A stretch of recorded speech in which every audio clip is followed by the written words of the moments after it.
പെണ്ണ് കേസിലെ പ്രതികൾക്കും സ്വർണ്ണക്കടത്തിലെ പ്രതികൾക്കും പറ്റിയ പാർട്ടിയായി മാറിക്കഴിഞ്ഞു നമ്മുടെ സഖാക്കളുടെ പാർട്ടി. കാരണം ഈ പാർട്ടിയിലൊരു മെമ്പർഷിപ്പ് ഉണ്ടെങ്കിൽ പിന്നെ എന്ത് ഊളത്തരവും കാണിക്കാം. കാരണം പിന്നെ അതിനെ ന്യായീകരിച്ച് മെഴുകാനും സപ്പോർട്ട് ചെയ്യാനും ഒരുപാട് സഖാക്കൾ രംഗത്ത് വരും.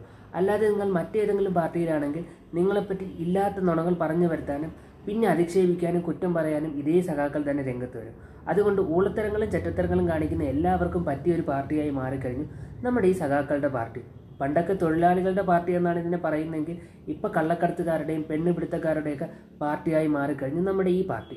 ഇത്രയും നാളും നമ്മുടെ രാഹുൽ മാങ്കൂട്ടത്തിനെ കളിയാക്കി നടന്ന നമ്മുടെ ഗണേഷ് കുമാറിൻ്റെ പേരിലും ഇപ്പോഴത്തെ പെണ്ണ് കേസ് വന്നിരിക്കുകയാണ്. അതും കൊടുത്തത് സ്വന്തം ഭാര്യ തന്നെയാണ്. അതുമാത്രമല്ല പുള്ളിക്കാരിയുടെ കയ്യിൽ കൃത്യമായ ഫോട്ടോസും വീഡിയോസും തെളിവായിട്ടുമുണ്ട്. അതുകൊണ്ട് ഇതൊരു കള്ളപ്പരാതിയാണെന്ന് പറയാനും പറ്റത്തില്ല. എന്തായാലും പുള്ളിക്കാരി പിങ്ക് പോലീസിനെയൊക്കെ വിളിച്ച് പിങ്ക് പോലീസ് സ്ഥലത്തെത്തിയെങ്കിലും മന്ത്രി ആയതുകൊണ്ട് തന്നെ കേസൊന്നും എടുത്തില്ല. മറ്റ് ചാനൽസും ഇന്നലെ വരെ ഇതിനെപ്പറ്റി ഒരു ഡിസ്കഷൻ പോലും നടത്തിയില്ല.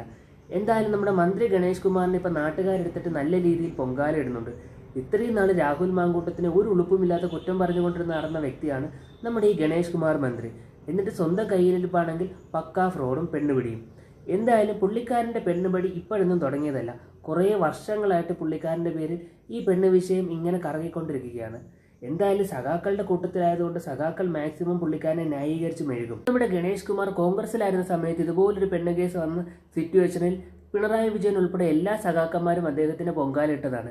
എന്നാൽ ഇപ്പോൾ ഒരു പെണ്ണ് കേസ് വന്നപ്പോൾ എല്ലാവരും കൂടെ അതിനെ വട്ടത്തിലിരുന്ന് ന്യായീകരിച്ച് മെഴുകാൻ ശ്രമിക്കുന്നു. എന്താണ് സഖാക്കളെ നിങ്ങളുടെയൊക്കെ ഒരു അവസ്ഥ? പണ്ട് അപ്പുറത്തിരിക്കണവനെ കുറ്റം പറയും, പിന്നെ അവൻ ഇപ്പുറത്ത് ചാടി വരുമ്പോൾ അവനെ ന്യായീകരിക്കും. എന്തെങ്കിലും ഒരു നിലപാടുണ്ടോ നിങ്ങൾക്കൊക്കെ? എന്തായാലും കുറച്ച് ദിവസങ്ങളായി നമ്മുടെ സഖാക്കൾ സൈബർ മീഡിയയിൽ നല്ല ആക്റ്റീവായിരുന്നു. മമ്മൂട്ടിയെ ചീത്ത വിളിക്കാനും അതുപോലെ പാർട്ടിക്ക് എഗെയിൻസ്റ്റ് ആയിട്ട് നിൽക്കുന്ന എല്ലാവരെയും ചീത്ത വിളിക്കാൻ. എന്നാൽ ഇപ്പോൾ സ്വന്തം പാർട്ടിയിലുള്ളൊരു വ്യക്തിയെപ്പറ്റി ഇത്രത്തോളം വലിയൊരു അലിഗേഷൻ വന്ന സമയത്ത് അതിനെ ഏത് രീതിയിലാണ് വന്നിരുന്ന് ന്യായീകരിച്ച് മെഴുകുന്നതെന്ന് കാണുമ്പോൾ തന്നെ അത്ഭുതം തോന്നും. എന്തായാലും ഈ ഒരു തൊലിക്കെട്ട് നമ്മുടെ സഖാക്കൾക്ക് മാത്രമേ ഉള്ളൂ. മറ്റു പാർട്ടിയിലുള്ള ഏതെങ്കിലും ഒരു മെമ്പർ ആയിരുന്നെങ്കിൽ അവരപ്പം തന്നെ പിടിച്ച് പുറത്താക്കിയേനെ. നമ്മുടെ രാഹുൽ മാങ്കൂട്ടത്തിനെ കോൺഗ്രസ് പുറത്താക്കിയ പോലെ. എന്തായാലും സഖാക്കൾക്ക് അതൊന്നും പറ്റത്തില്ല.